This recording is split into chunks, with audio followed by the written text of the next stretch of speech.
Hi, hi, hello, good evening, good evening.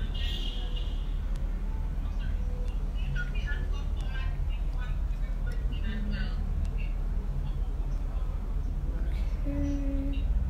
Hi, Alilu, how are you? Hi, Alilu, how are you today? Can you hear me? Please let me know if you can hear me properly. Hi, hi, hi.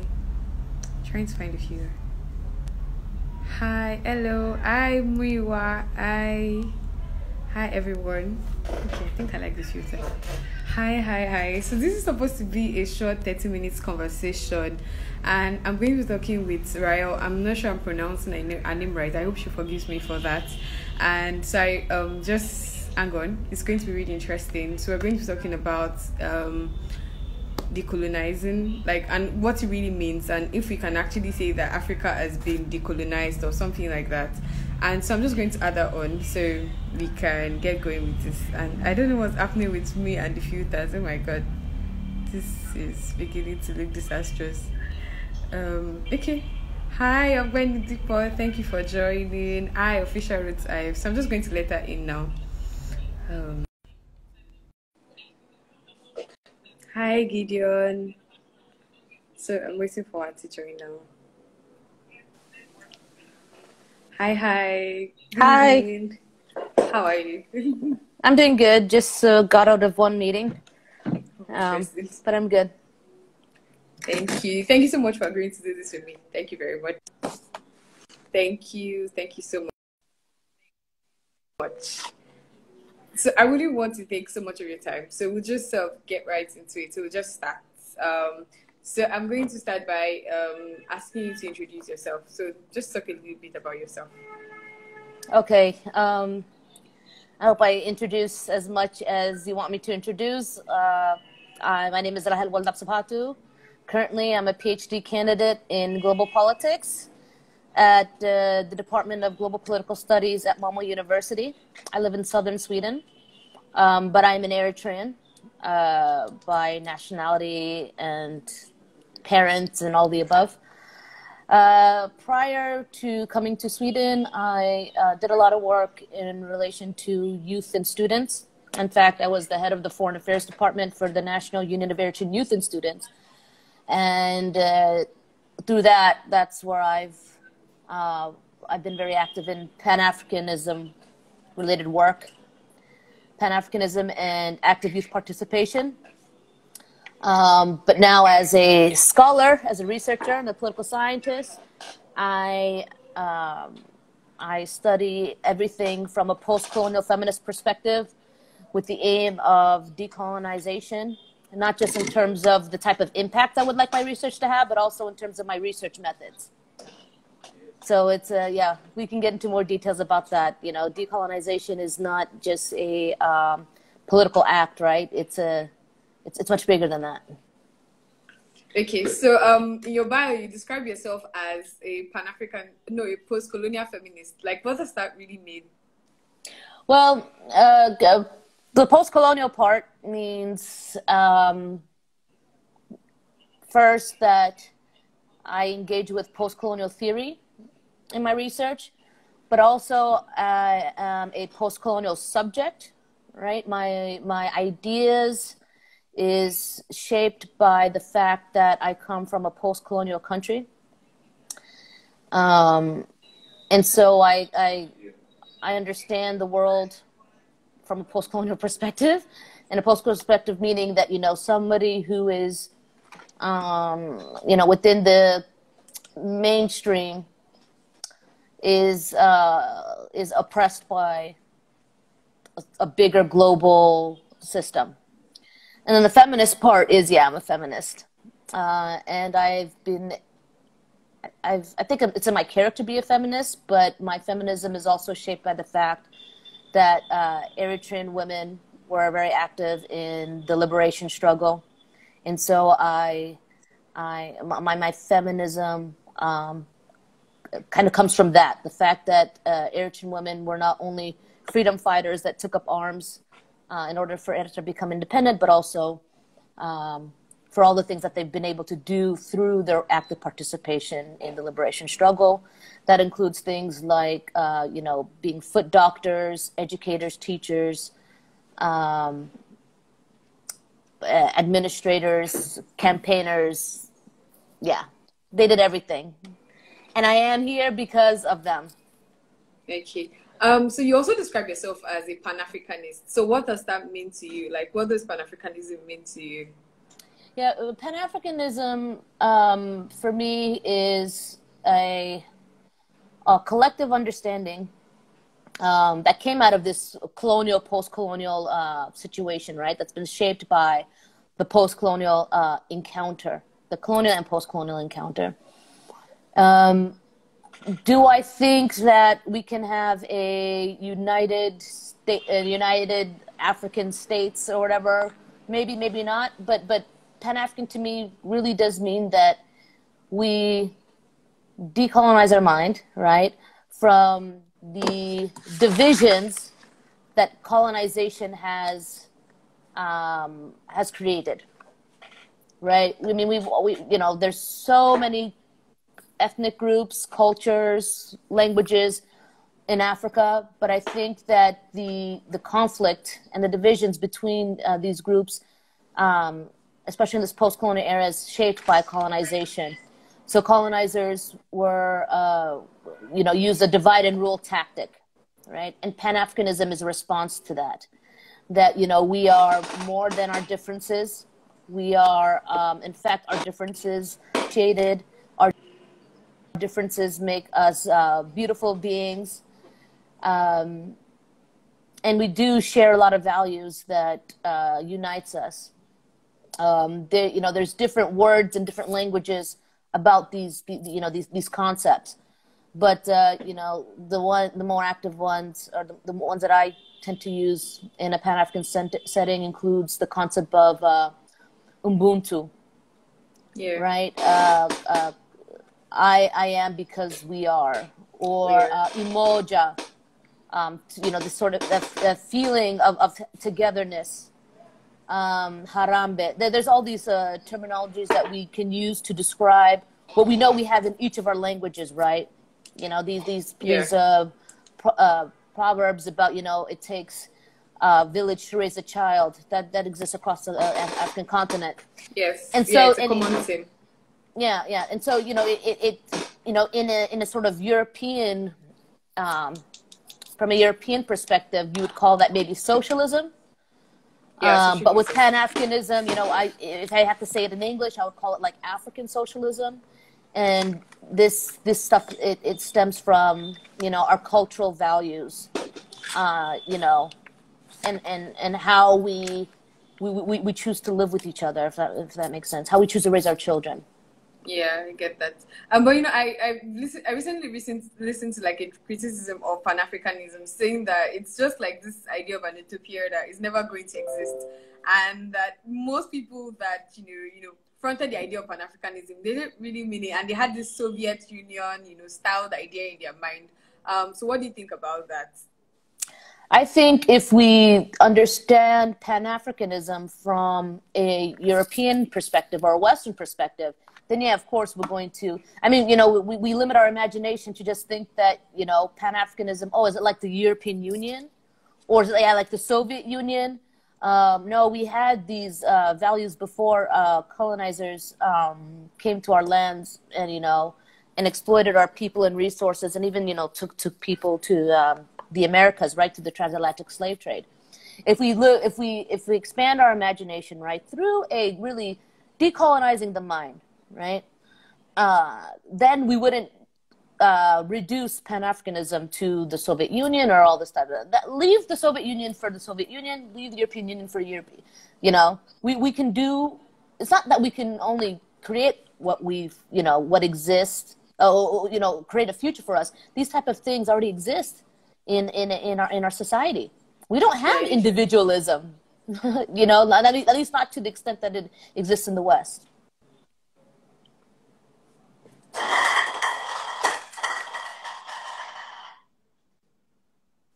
There? I can hear you now. Are you back? Yeah. No, Yeah. Okay. that's what I had to say So, about that. okay.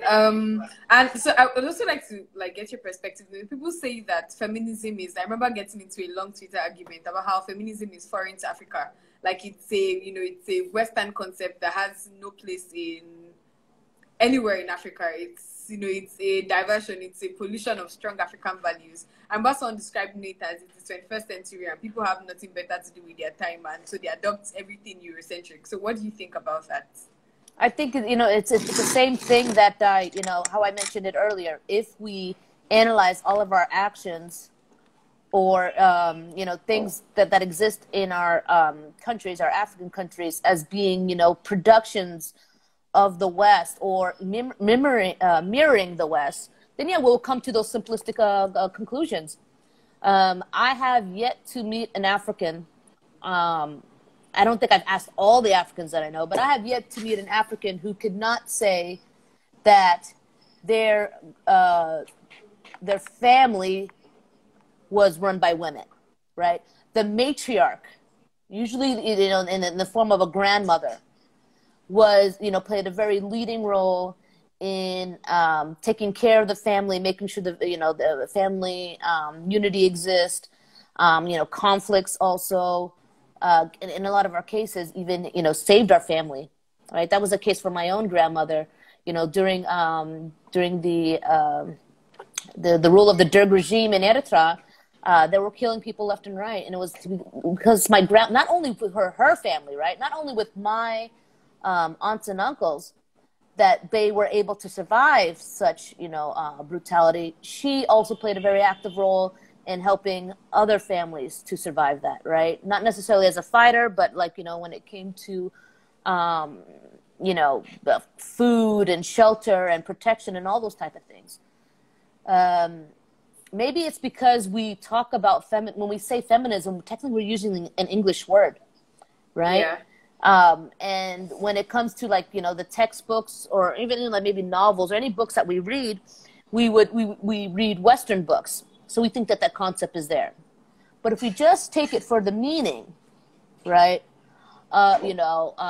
equality, not just equality between genders, but the fact that African women have and continue to play a very active role in their families, in their communities, in their villages, then of course feminism is not Western. In fact, it might even be anti-Western, because the West has done a very good job at degrading, African women, third world women, right? Women from the global South, that they need empowerment, that they're always abused, that they don't know how to read, nutrition, reproductive health rights.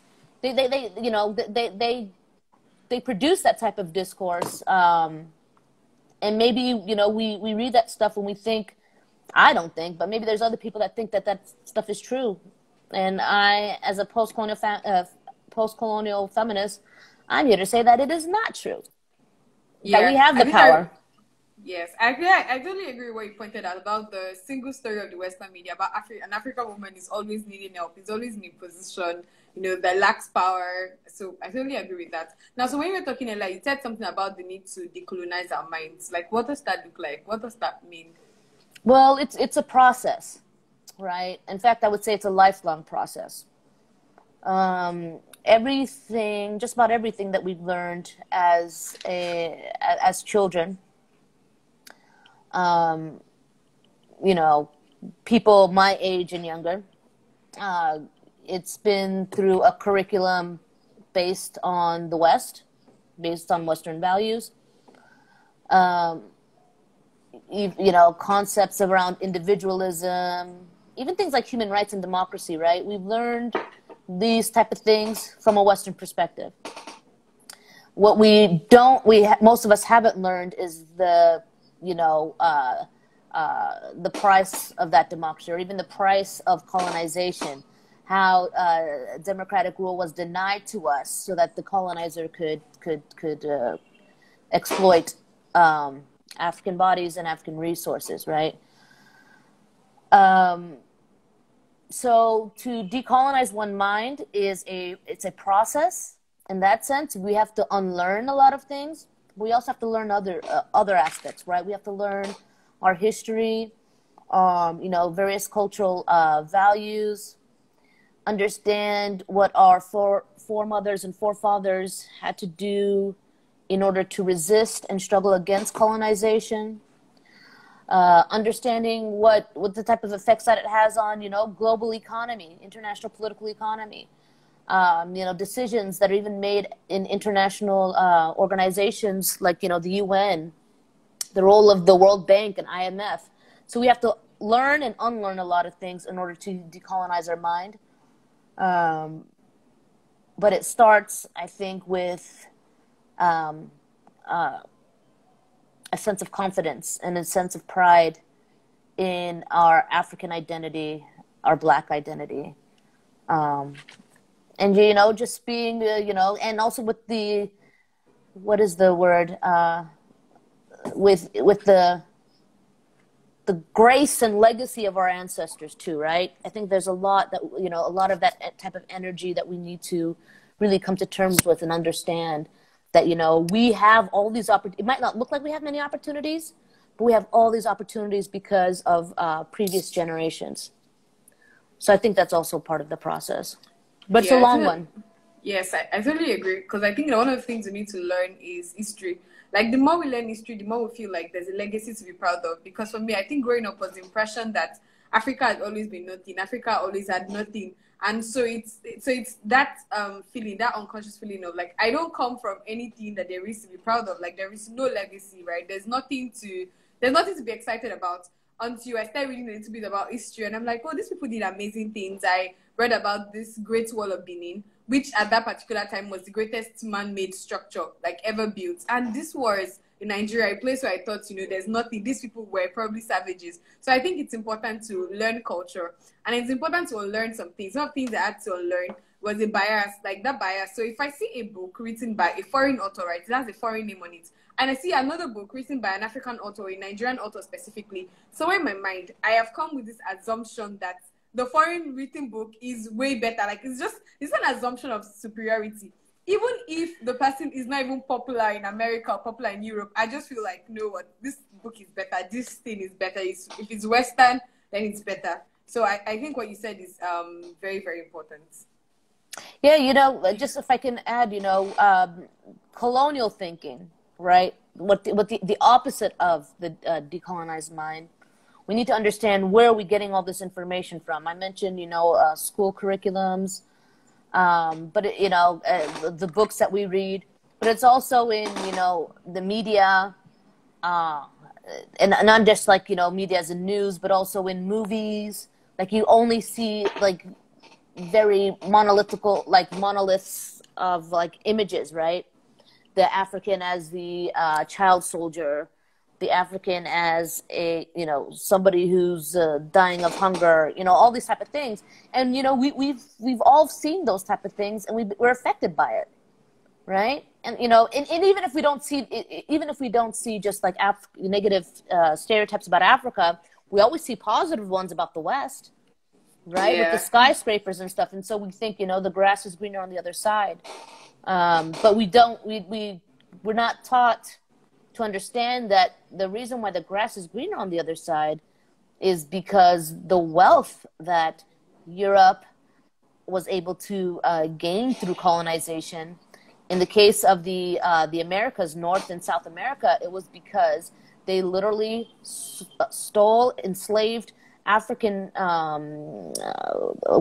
men, women, and children to build that economy. Yeah, exactly. I totally agree. So I was going to ask, so you know, so you're writing your PhD in basically global politics. And so what side of the power spectrum globally is Africa? Like, when we talk about, like, so there's this whole big power, you know, picture. Like, what side of that spectrum are we on? The you know, my research is actually on diplomacy and negotiation strategies and mainstream diplomacy. Mainstream diplomacy is it always shows Africa as being on the weak side, right? African states are weak. Europe is strong, right? That's why my research is on Africa-EU relations, but from a global perspective. And the goal of my research, for me, the goal is to recover African agency in this type of stuff. We always hear that African states are weaker, but we're never really told why. And it doesn't explain why then Africa has been very good at resisting European influences in a lot of ways. I know a lot of young people, a lot of young Africans don't understand or hasn't seen this thing because they're also fed this propaganda that, oh, Africa's weak, we don't have resources, da-da-da-da.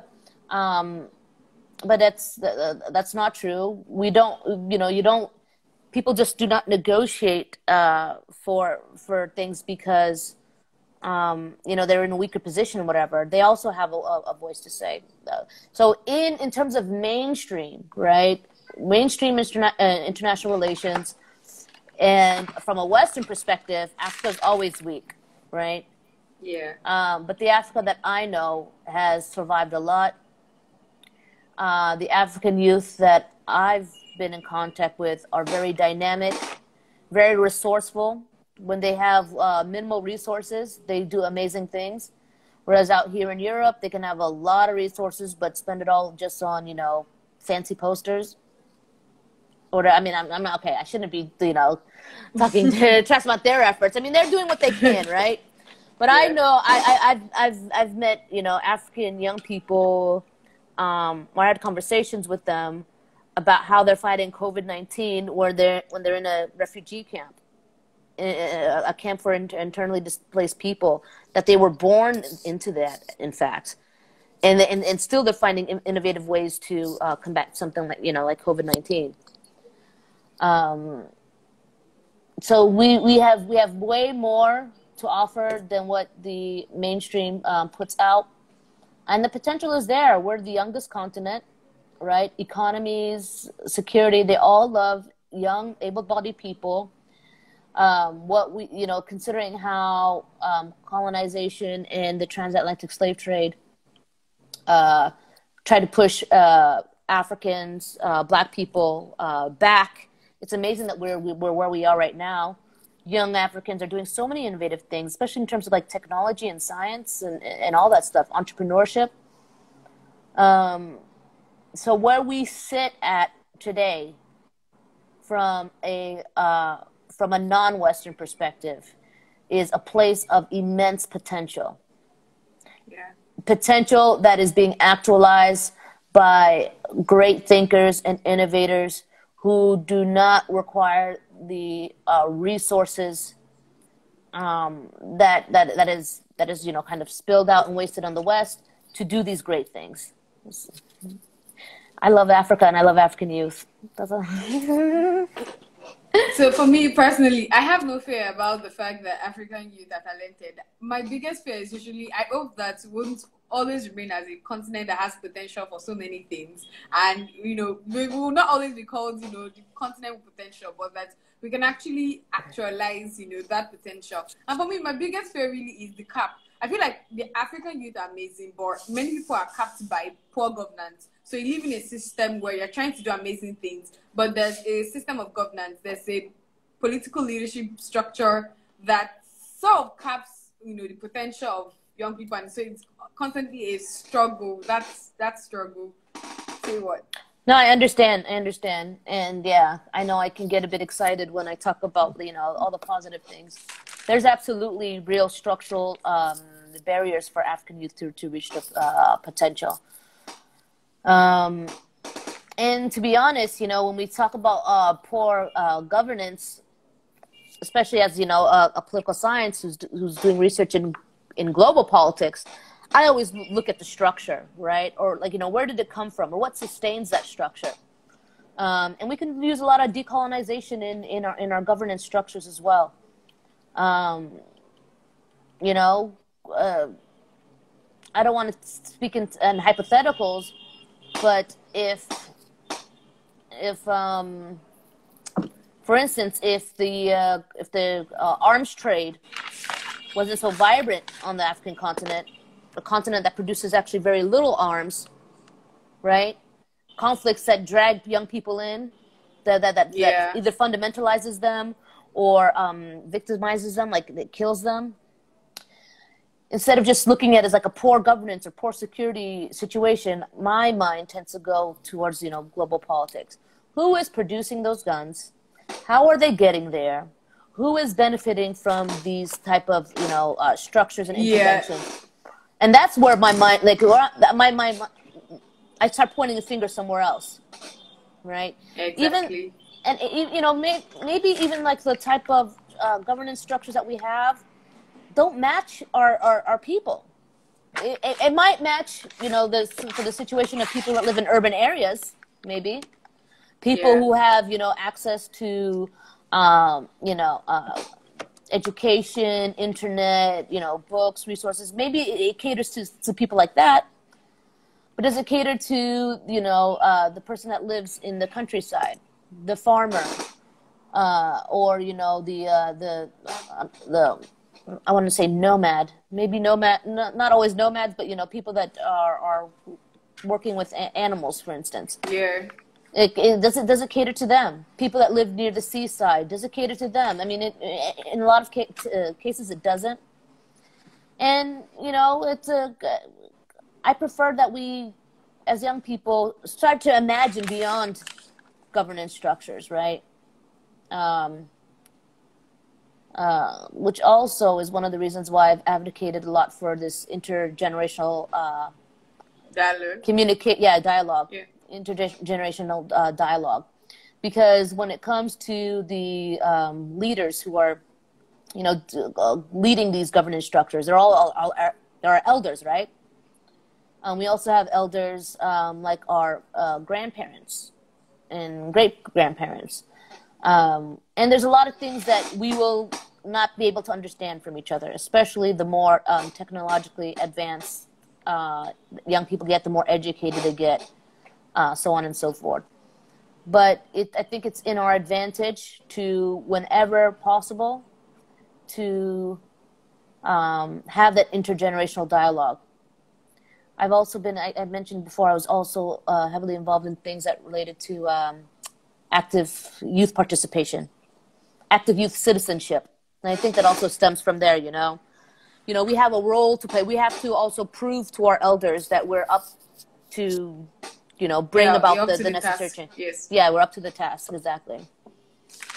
Yeah, because I know it's not just enough to say, oh, I'm a young person and I want to do amazing things. Are you capable of doing those things that you actually want to do? So I was going to ask, your work has brought you in contact with young people from across Africa doing amazing things. So how do you think young people can actually do stuff that actually makes a difference? Like, what can people actually do? I mean, that's a very good question, but a very broad question. It really just depends on their talent or their interests, right? People who like sports, right? They can. In fact, I saw something on the news today. I forget the guy, like a footballer. He's from Senegal. I should know his name. He's from Senegal, and he's playing for Liverpool. And he is, now that he earns a lot of money. I don't know how much exactly, but I think it's in the millions. He, has played a role in developing schools in his country of Senegal. So that he's doing something with what he can. He didn't continue on with his education, but with the resources, with his skills, he was able to do that.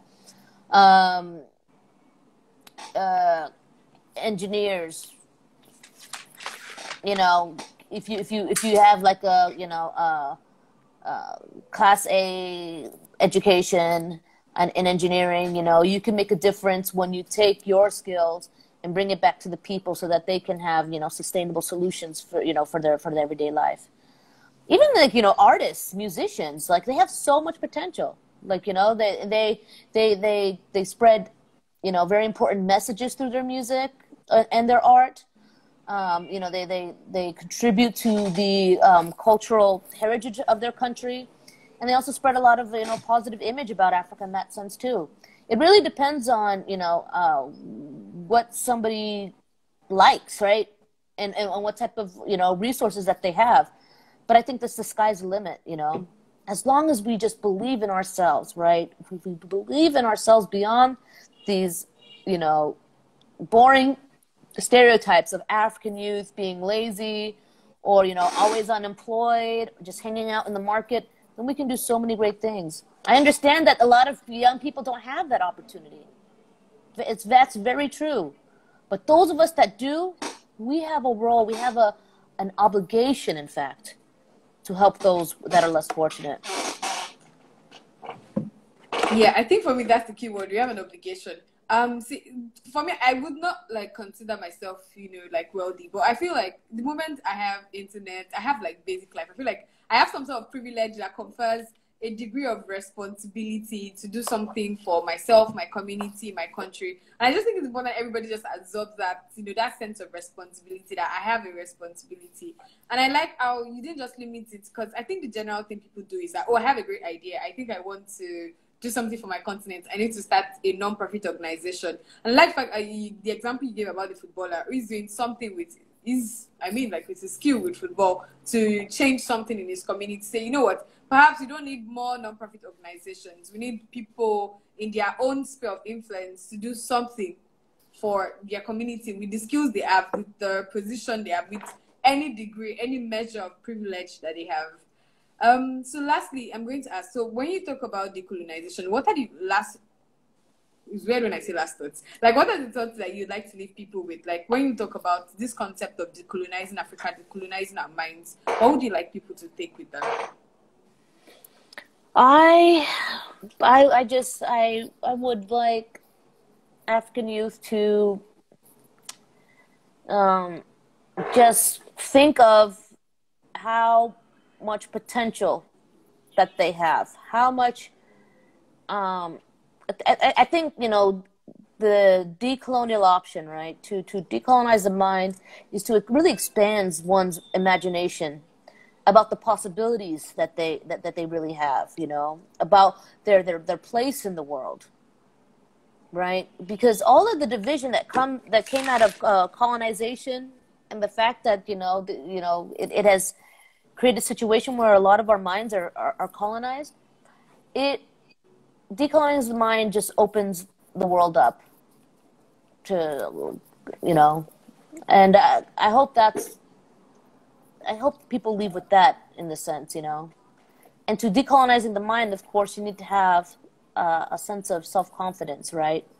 A sense of identity.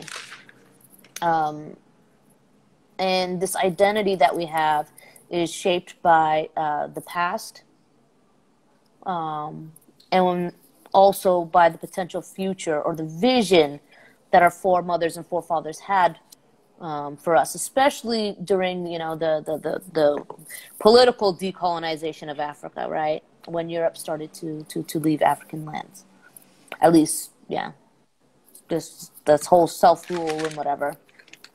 Okay, awesome. So I'm just going to give a recap as we close, and I think what you said is it's important to kind of solidify our faith in ourselves, our confidence in our place in the world, to move our mind from that point of always being on the bad end of the spectrum, but to say we have a place in this world. Africa is a continent full of possibilities. My personality, your personality, my identity as an African, I have a place in this world. I'm not always on the bad end of everything, and there is so much I can contribute to my continent and to the world globally. But it starts by changing my mind first, and that's what decolonization is about.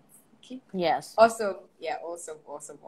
So I've had an amazing time talking to you. I tried to keep it within 30 minutes. I just went 2 minutes above the time. So thank you so much for joining me today. Thank you very much. I really appreciate you taking our time to do this. Yeah, thank you for having me. I enjoy this type of conversation very much. So I knew I had to. I wanted to contribute. It's very important to me that African youth, take up this sort of responsibility and journey of decolonizing their minds, because I really do believe in them. I really do. Awesome. All right. Have an amazing night. I know it's about 10 p.m. your time now, almost 10. So have an amazing night. Yes. Good night. See ya. Okay. Bye. Bye.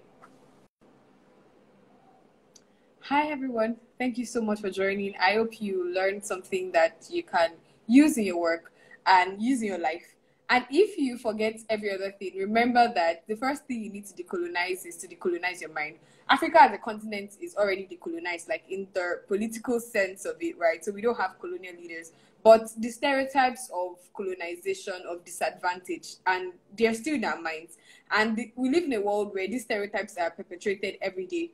And like something she pointed out during the conversation, like when you think about an African woman, like in the concept of the, in kind of media, there's always these pictures of, they need help with everything, everything, everything. And so to say the first thing I want to do is I want to watch my bias, right? I want to watch my bias towards the continent. What do I really think about myself as an African? What do I really think about the continent? And let me get to a point where I feel like, you know what, I feel like I have something to contribute to this world.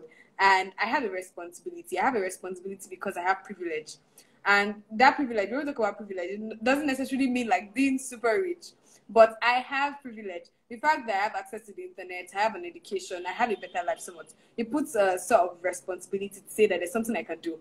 And it also means that I don't have to start a non-profit organization because I want to create change. Like, it's not necessarily start a non-profit organization, but in the sphere of the influence that I have, there's something I can bring to, there's something I can bring to the continental table, to the world, whatever. Okay, so I hope this was good for you. Thank you so much. Like, I was reading all the comments. Thank you very much for engaging. Thank you so much for joining. So have a beautiful night. Have an amazing night. Good night, everyone.